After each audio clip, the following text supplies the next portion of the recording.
गायत्री महामंत्र एक बार मेरे साथ दोहराओ। ओम भूर्भुवः स्वः तस्य वितुर्वरेण्यं भर्गो देवस्य धीमहि धियो यो नः प्रचोदयात्। पिछले 3 दिनों में आपको जो बताया गया रोग क्या है और क्यों होते हैं, कल बताया स्वास्थ्य क्या है, इसके बारे में बताया। और आज मैं चाहूंगा रोगी कौन, रोगी कौन अर्थात वो बीमार है जिसने जो मतलब रोगी वो है जो रोग से ग्रसित है, नहीं। मैंने कल कहा था रोगी मित्र, रोग मित्र है। रोगी वो है जिसने मान लिया कि मुझे रोग हो गया और मान करके उसी अवस्था को उसने स्वीकार कर लिया, वो रोगी है। जिसने रोग को देख करके लड़ने की क्षमता को जगाया, मेरे में ये कमी आ गई, उसको रोगी मत कहना। कमी तो किसी की जिंदगी में भी पैदा हो सकती है, गलती भूल किसी से भी हो सकती है।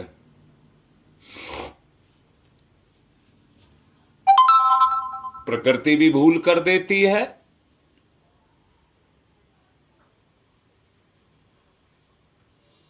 तो कमियां कहीं भी हो सकती हैं। रोगी वो नहीं है, रोगी वो है जिसने रोग को स्वीकार कर लिया है। मास्टर चंदगीराम तपेदिक के बीमार हो गए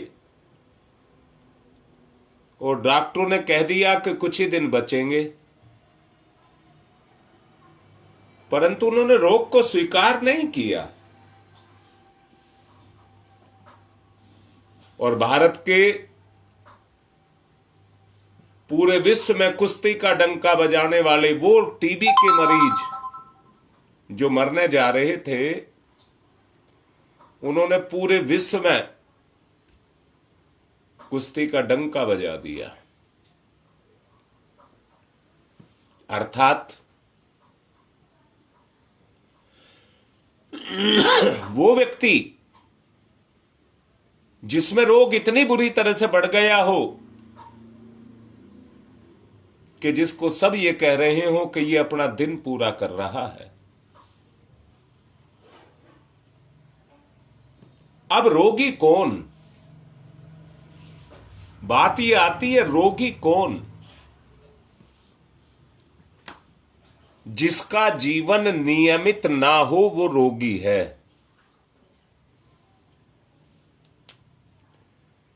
जिसका जीवन नियमित संयमित ना हो वो रोगी है।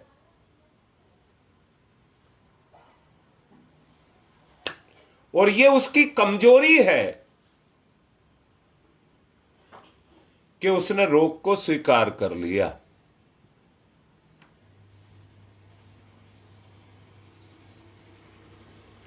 प्रकृति के साथ पूरा पूरा सहयोग नहीं कर पाया। पिछले दिनों से मैं केवल एक ही बात पर पूरा जोर देता चला आ रहा हूं, सहयोग सहयोग सहयोग।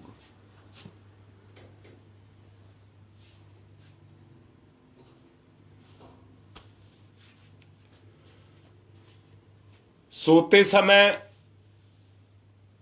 कमरे बंद रहते हैं, खाने बैठता है तो पेट में खूब पूड़ी कचौड़ियां खाता है, चाट मसाले खाने की इच्छा अंदर से पैदा होती है। अभी गरम गरम कॉफी पी है तो अभी ठंडी ठंडी आइसक्रीम खा लेता है।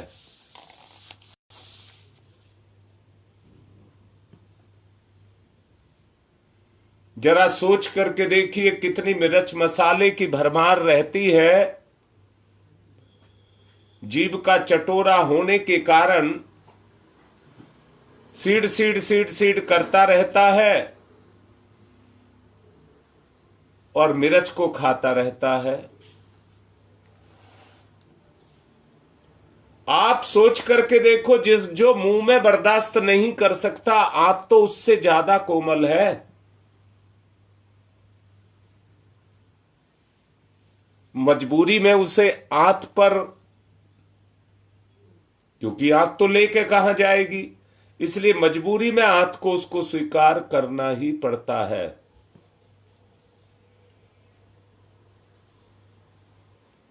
और जो आंत ने स्वीकार किया मजबूरी में, वो उसका कचूमर निकाल देती है, उसका रस निचोड़ देती है।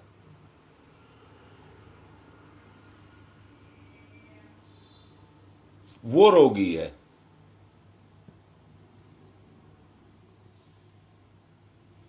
गुप्ता जी सबसे कह रहे हैं कि व्यायाम करिए, व्यायाम करिए, व्यायाम करिए।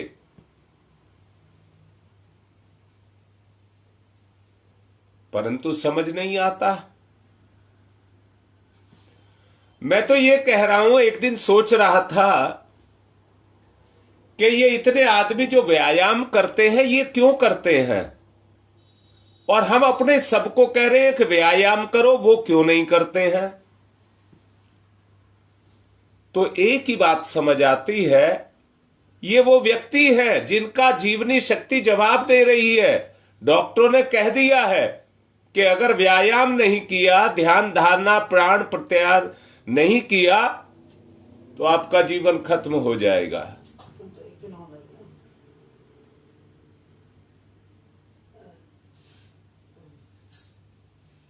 इसलिए वो करते हैं।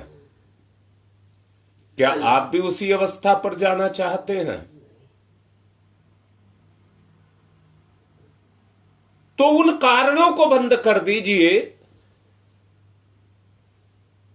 जिसके कारण आप रोगी की श्रेणी में जाएं। आपने स्वीकार कर लिया है, जैसा मैंने बोला, चटोरापन, मिर्च मसाला खाना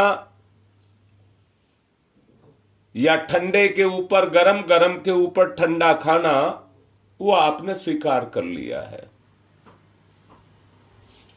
इसलिए उसको मना कर दीजिए। मैंने बहुत से भाइयों को देखा है,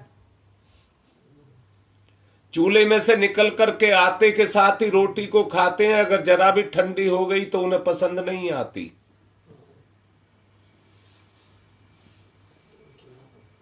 गरम जरूर रहे, परंतु इतनी गर्म ना हो जिसको जीभ स्वीकार ना करे। जिसको आराम से जीभ पर रख करके किसी तरह का गर्म जीभ को ना लगे, उतना गर्म भोजन हमको लेना चाहिए। परंतु हम हैं कि अपने इंद्रिय सुख के लिए कुछ भी करने के लिए तैयार हैं। तो रोगी वो है जिसने उस लत को लगा करके रखी है। रोगी वो नहीं है जो रोग के पैदा होने पर रोग के कारण को समझता है और रोग के कारण को समझ करके उसको दूर करने का प्रयास करता है। मैंने कहा, गलती होगी, कमी पैदा हो गई, दूर तो की जा सकती है ना। फिर जिंदगी में अपनाने के लिए, उस साधन को अपनाने के लिए जिंदगी भर के लिए मना तो किया जा सकता है ना, कि इस कारण के कारण हमारे अंदर ये रोग पैदा हुआ, हमको ये नहीं करना। आदमी उस स्तर पर तो आ सकता है ना। पिछले दिनों से काफी जोर लगाया जा रहा है, बार बार ये कहा जा रहा है, जो व्यक्ति लाइव पर आते हैं उनको दवाइयां दी जाएंगी।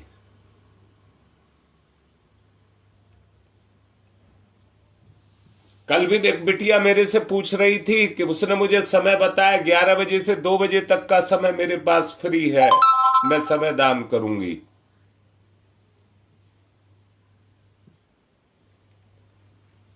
मैंने कहा हम काम देंगे, हमें ही तो ये अभियान बनाना है, जन सामान्य को इस अवस्था में लेकर के आना है। अगर मैंने उससे कहा कि जो तेरे बीमार हैं, तेरे जानकार हैं, तेरे रिश्ते में हैं, तेरे अपने हैं, अभी बिटिया लाइन पर है, मैंने कहा उन्हें इस दायरे में लेकर के आओ कि वो लाइव को सुने और फिर कहो आओ हम आपका इलाज कराएं। लाइव को सुनेंगे तो उन्हें यह समझ आएगा रोगी नहीं बनना, रोगी नहीं बनना, रोग को मिटाना है। परंतु अगर आपने ऐसे ही उनको दवाई दे दी तो वो ठीक होकर के फिर बड़े रोगी बनने के लिए चले जाएंगे। जैसे कोई व्यक्ति किसी अपने बहुत नजदीकी के कर्जे को चुका दे, अपनी जेब से चुका दे, तो वो इस बात को मान ले अच्छे से कि जो इसका कर्जा चुकाया है वो अगली बार इससे ज्यादा कर्जा लेगा, क्योंकि उसकी आदत में है, वो चुप नहीं बैठ सकता। परंतु हमें तो आदमी को अपनी मेहनत से कर्जा चुकाने का तरीका बताना है, उसको वह रास्ता दिखाना है कि जिंदगी में वो कभी कर्जदार ही ना रहे किसी का।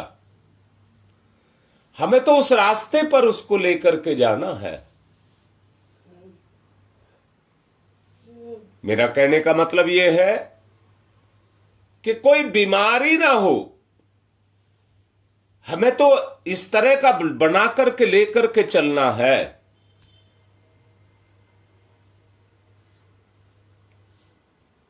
तो मैंने उससे कहा कि आप सहयोग करिए, जो आपके अपने उन्हें ढूंढिए, पहले लाइव पर जोड़िए, जब वो जुड़ जाए तो कहिए अब आपका परमानेंट इलाज होगा। क्योंकि वो सुनेगा, समझेगा, तभी तो अपनी जिंदगी में से उन कमियों को दूर करेगा। अभी तो रोग की सांसारिक जो शारीरिक रोग है उनकी बात कर रहे हैं, अभी मानसिक रोगों को भी तो दूर करना है, अभी पारिवारिक रोगों को भी तो दूर करना है, अभी सामाजिक रोगों को भी तो दूर करना है। मैं अभी 2 दिन पहले जैथरा से आया, वहां पर भी समझा करके आया, पर व्यक्ति कुछ इस तरह का बनकर के खड़ा हो गया जो हमारा इतना सम्मान करते हैं, लगाव करते हैं, ईमानदारी से करते हैं, परंतु देखने में यह आता है पता नहीं लाइव को सुनने में उन्हें क्या जोर पड़ता है, पता नहीं जब करने में उनको क्या जोर पड़ता है, पता नहीं सच्चाई का जो रास्ता उनको दिखा रहे उस पर चलने में उनको क्या जोर पड़ता है। समझ नहीं आ रहा ये बात। हमारा अभियान, शारीरिक स्वास्थ्य का अभियान तभी सफल होगा जब व्यक्ति इसकी वास्तविकता के साथ जुड़ता हुआ चला जाएगा। वरना दवाई देने से रोग दब जाएगा, मिट नहीं जाएगा। मिटेगा तो तभी जब आदत ठीक होगी, आदत में से निकल जाए, रोग रहे पर आदत में से निकल जाए तो उसकी जड़ खत्म हो गई, अपने आप सूख जाएगा। खरपतवार के पेड़ को ऊपर से काटने पर पेड़ कभी नहीं मरता। जो पौधे खरपतवार के होते हैं, अगर आप उनको ऊपर से काट लें और ये सोचे हमने खरपतवार दूर कर लिया, तो खरपतवार दूर नहीं होता। वो दूर तभी होता है जब उसे जड़ से निकाला जाए। तो बीमारी भी तो जीवन में खरपतवार ही है। पेड़ रहे, पौधा रहे, पर उसकी जड़ों को नष्ट कर दो और उसकी जड़ें जो हैं वो आदमी की चेतना में समाई हैं। उसकी जड़ें आदमी की सोच में, आदमी की चेतना में जाकर के समाई हैं। आदमी के सामने कॉफी रखी है, किसी पार्टी में गया, फ्री में मिल रही है, तो वो क्यों नहीं पिएगा? वो तो पिएगा। और कॉफी के थोड़ा सा आगे ही आइसक्रीम रखी है और वो भी वैसी ही मिल रही है, तो उसको क्यों नहीं खाएगा? परंतु वो खाना तो उसके हाथ में है, उसका मन करता है उसको खाने के लिए, पर वो ये नहीं जानता गरम गरम कॉफी से जो आंत गरम हुई है उसमें ठंडी ठंडी आइसक्रीम डालने से बड़ा नुकसान मेरी आंत को हो जाएगा।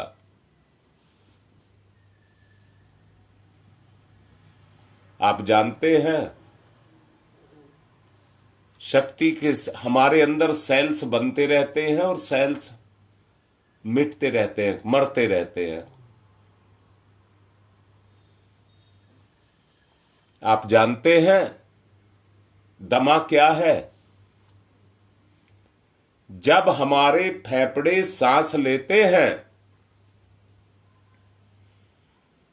और उनको अंदर से पता नहीं लगता कि सांस आ गई, वो ऑक्सीजन को नहीं सोख पाते। ना सोखने कारण सांस तो भरी और जैसी भरी वैसी निकल गई। ऑक्सीजन को ना सोख पाने के कारण वो जल्दी से बचने के लिए फिर सांस लेते हैं, पर फिर भी नहीं सोख पाते, फिर जल्दी से सांस लेते हैं, फिर भी नहीं सोख पाते। ये क्रम तेजी से बढ़ता चला जाता है, तेजी से बढ़ता चला जाता है। पर सच बताओ, नेबुलाइजर लेकर के क्या आपका इलाज हो गया? नेबुलाइजर आपके अंदर गया, उसने आपके सेल्स को शक्ति देकर के ऑक्सीजन को सोखने की क्षमता को बढ़ा दिया। ठीक ऐसे ही समझना, आदमी की चेतना में कमजोरी आई और उसने चाय को पी लिया। निकोटिन उसके शरीर में जाकर के और नुकसान करती है, परंतु एक ताजगी और स्फूर्ति के लिए वो निकोटिन बार बार निकोटिन लेता रहता है। उसकी चेतना उस निकोटिन की आदी हो जाती है और उसको हजम करने लग जाती है, और हजम करते करते उसका हाजमा एक लेवल पर पहुंच जाता है, वो उसकी खुराक बन जाता है। परंतु वो जो निकोटिन है वो धीरे धीरे धीरे धीरे उसकी शक्ति को कमजोर करता हुआ चला जाता है। भगवान ने हमें जीवन तो 100 साल का दिया है,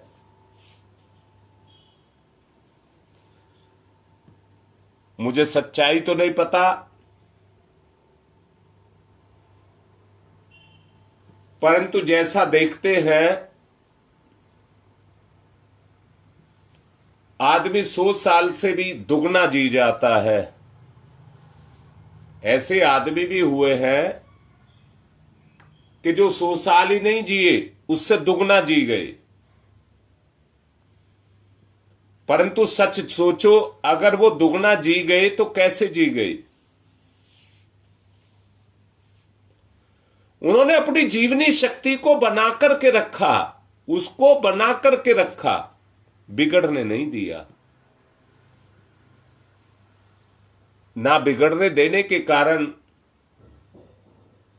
वो दीर्घायु हो गए। मैंने देखा तो नहीं पर सुना है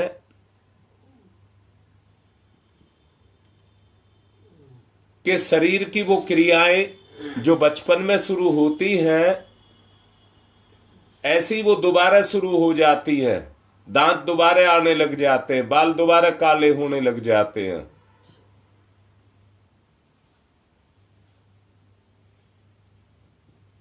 प्रकृति का अजीब नियम है।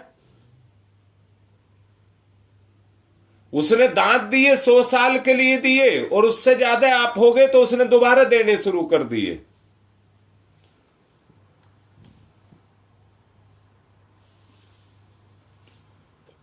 तो इससे यह पता लगता है, जो प्रकृति के साथ तालमेल बना करके रखते हैं,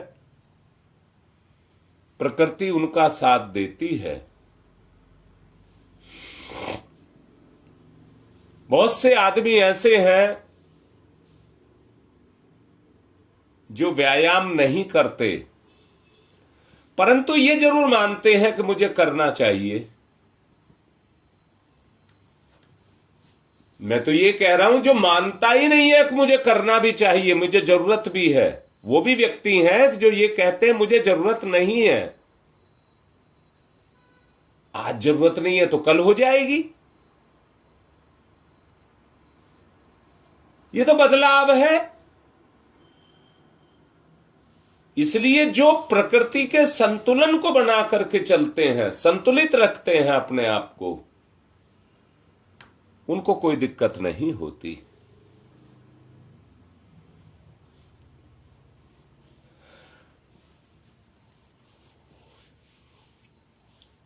ऐसे भी तो व्यक्ति हैं जो मांस को खाते हैं। शायद उनकी सोच में ये रहता है कि मांस को खाएंगे तो तकड़े हो जाएंगे।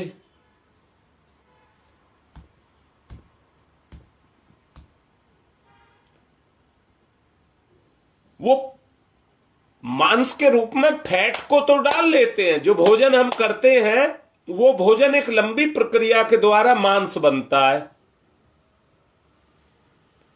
इसलिए ऐसे व्यक्ति शॉर्टकट अपना करके मांस को खा लेते हैं। अब जरा सोचना, जो व्यक्ति मांस को खाता है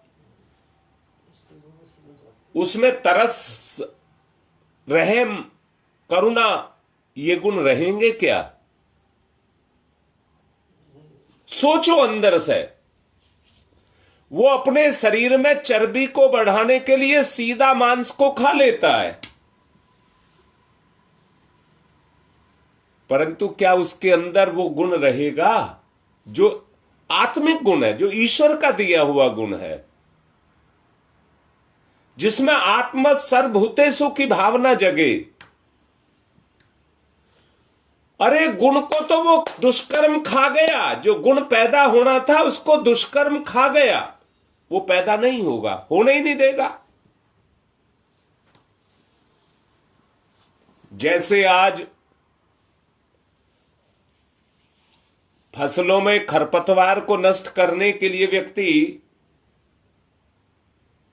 उनमें तरह तरह के केमिकलों का प्रयोग करता है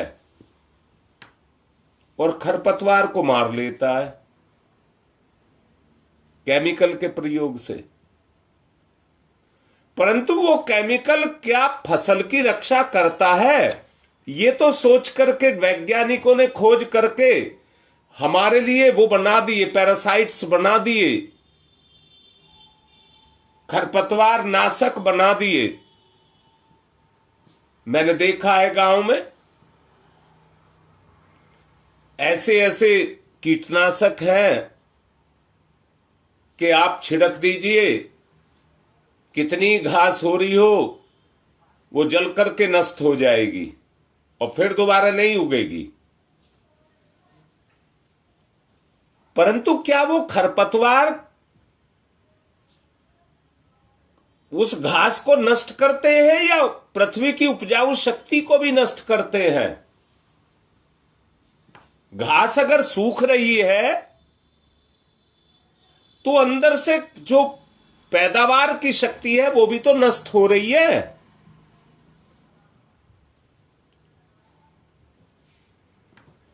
मैं ये कहता हूं उपजाऊ शक्ति बनी रहनी चाहिए। खरपतवार को तो निकालना, आदमी को कर्म मिला है, किसान का ये काम है कि वो फसल को बोता है, पर खरपतवार उगते हैं तो उनको निलाई से निकालता भी है।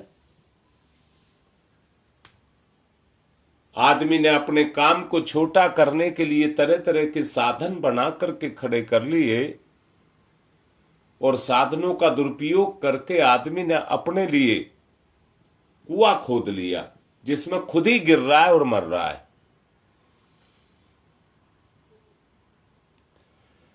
जिनका शरीर से, जिनका क्या सबका ही संबंध है शरीर से, तो शरीर के सुख के लिए व्यक्ति मांस भी खाता है तो शराब भी पीता है। मांस भी खाता है तो शराब भी तो पीता है।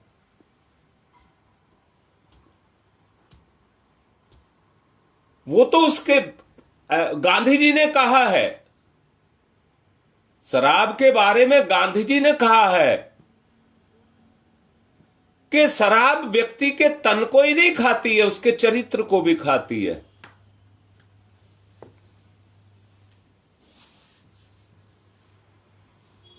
आप सोच करके देखो, आदमी अपने आप को कैसा बनाता हुआ चला जा रहा है। सुधार लाने की आवश्यकता है। अगर आप महसूस कर रहे हैं तो सुधार लाने की आवश्यकता है। अभी लगभग 1 महीने से दवाइयां बनानी शुरू की हैं। लगभग 18 आदमी की शराब छुटा चुके हैं। 18 आदमी शराब छोड़ चुके हैं। कल भी मेरे पास मांग आई है, आज भी दवाई दूंगा।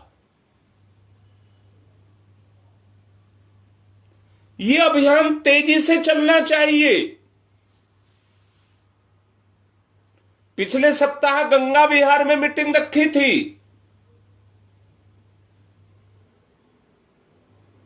पहले संडे को वहां पर होता है। गो अर्क देकर के आए थे,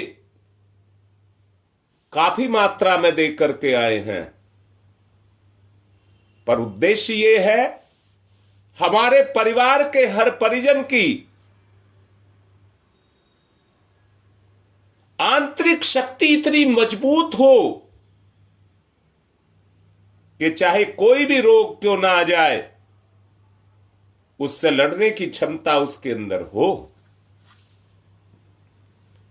गो अर्क इसीलिए दिया गया है। हमने पहले ही कह दिया था, हमारा ये परिवार है। परिवार में हम किसी को बीमार नहीं देख सकते। उसके लिए पहले से ही सामूहिक प्रयास किए जा रहे हैं। हर परिवार अगर गो अर्क बनाएगा तो कितनी दिक्कत पैदा हो जाएगी। बना बनाया घर में दे रहे हैं, लेना आपका काम है। परिवार के मुखियाओं को और जिम्मेदारों को यह मान करके चलना चाहिए, अपनी जिम्मेदारी को उनको अपने घर में निभाना पड़ेगा। जो जिम्मेदारियां दी जा रही हैं वो केवल कहने और सुनने तक सीमित रहे, इससे काम नहीं चलेगा। काम तो करने से चलेगा। आदमी सुनता और कहता रहे तो आदमी स्वस्थ नहीं हो जाएगा। आदमी जो स्वस्थ होगा वो स्वास्थ्य के नियमों का पालन करेगा, तभी अपने आप को स्वस्थ रख पाएगा। बड़ा ही आत्मिक निवेदन आप लोगों से कर रहा हूं, ये अभियान बने और अभियान की जो जागृति होगी, बीजारोपण होगा, वो अपने घर से होगा।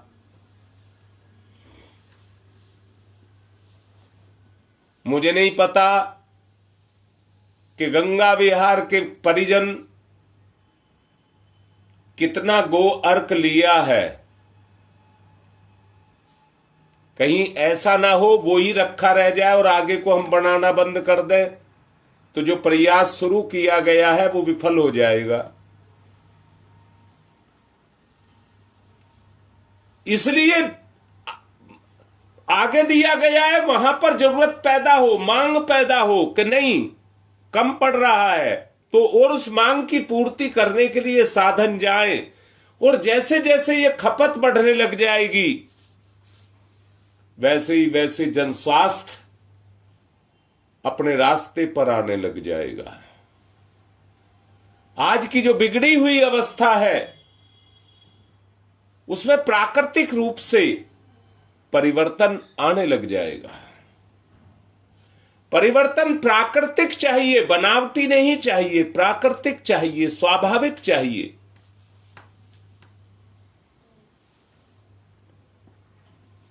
तो मैंने कहा, वो बिटिया कल मेरे से कह रही थी 2 घंटे का, 11 बजे से 1 बजे तक का उसने समय बताया था, मैं क्या करूं, मुझे काम दो।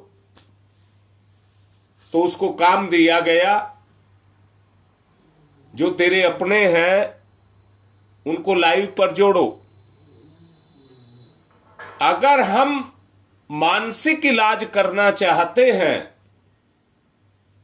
तो सुधार अंदर से लाना होगा, बाहर से दवाइयों से और अंदर से सोच से।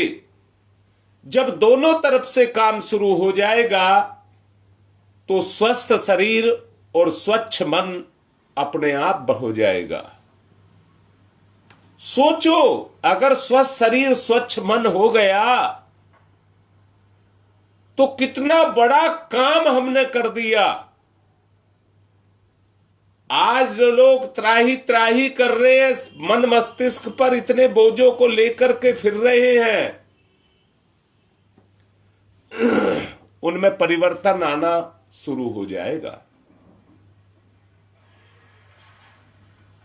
आज ये सोच रहे होंगे दवाई बनाना बहुत बड़ा काम है,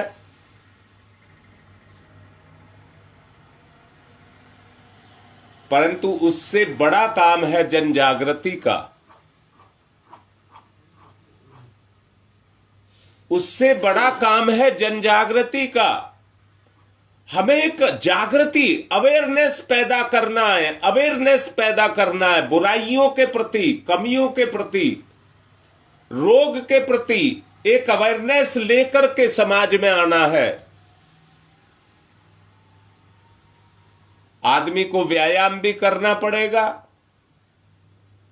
या तो व्यक्ति शरीर तोड़कर, कल आपको स्वास्थ्य के बारे में बताया था, स्वास्थ्य के बारे में क्या बताया था उसको फिर से मैं बोल देता हूं।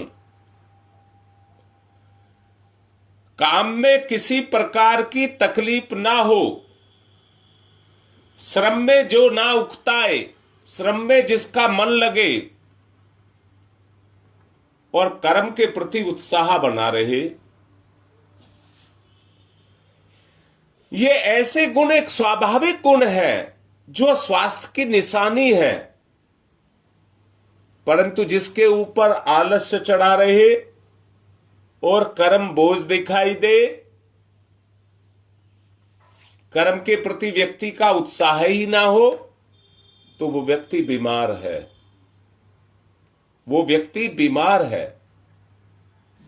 इसलिए हमको क्या करना है, बीमार को बीमारी की पहचान करानी है और पहचान करके उसको ये एहसास कराना है कि तू बीमारी को स्वीकार मत कर,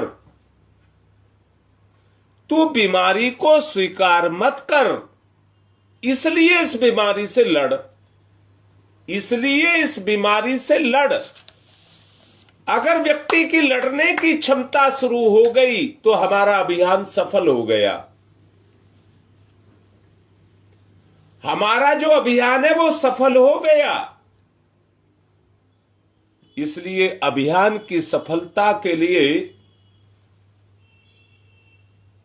ये दुष्कर कर्म है आज के समय का, जो हमको हर हालत में करना होगा,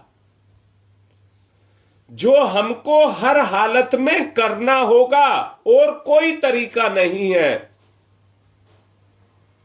इसलिए जिनको दवाइयां बनाने का काम उन्हीं को ही दिया जा रहा है, हर आदमी को नहीं दिया जा सकता। जो उसमें पारंगत है, जिनकी उनके प्रति रुचि है, जिनका अंदर का लगाव उस चीज काम के साथ जाता है, उनको दिया जा रहा है। अगर सारे आदमी दवाइयां ही बनाने लग गए तो समाज निर्माण का, परिवार निर्माण का काम कौन करेगा? मैंने कहा बीमार केवल शरीर नहीं है, परिवार भी तो बीमार है। अरे ग्रह कलह जिसको कहते हैं वो बीमारी नहीं है क्या?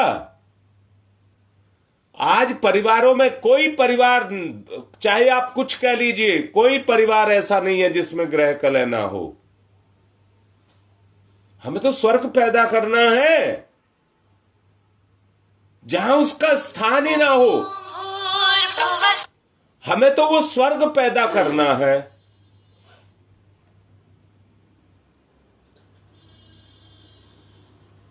और स्वर्ग को पैदा करने के लिए हर एक को अपनी अपनी जिम्मेदारी का निर्वाह करना होगा। हर एक को अपनी अपनी जिम्मेदारी का निर्वाह करना होगा।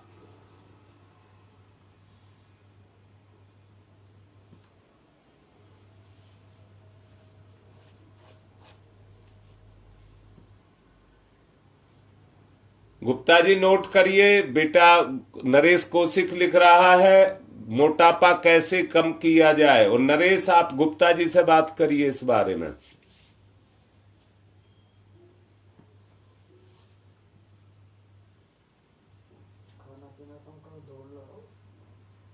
और मोटापा कम करने का जो आसान रास्ता है, नींबू निचोड़ करके सवेरे सवेरे पानी में लिया जाए।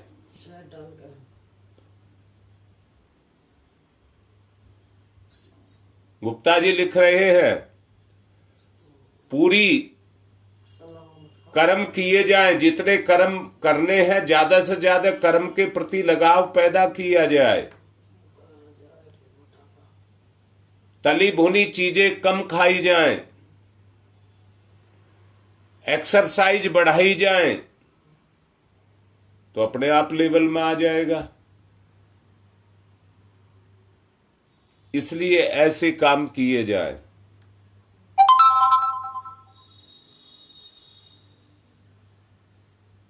जो चीज जीवन के लिए घातक है, आप मोटापा की बात कर रहे हैं, जो चीज जीवन के लिए घातक है उनका प्रयोग किया जा रहा है, वो मोटापे के रूप में आ रहा है। आदमी सोच रहा है मोटा हो रहा हूं, तकड़ा हो रहा हूं, पर उससे अंदर से पूछो वो कैसा हो रहा है। इसलिए उस काम को करिए जो जीवन का साथ दे, जीव का, चेतना का साथ दे, उस काम को करिए। रोगी की श्रेणी में ना आए। समय आज का पूरा हो चुका है। इसी विषय को और विस्तार से कल फिर समझाएंगे। मेरा ये मन है कि व्यक्ति रोगी होना स्वीकार ना करे, उससे लड़ाई लड़े। हथियार हम सप्लाई कर रहे हैं, लड़ाई आप लड़िए, क्योंकि लड़ाई आपकी है, आपको ही लड़ना होगा।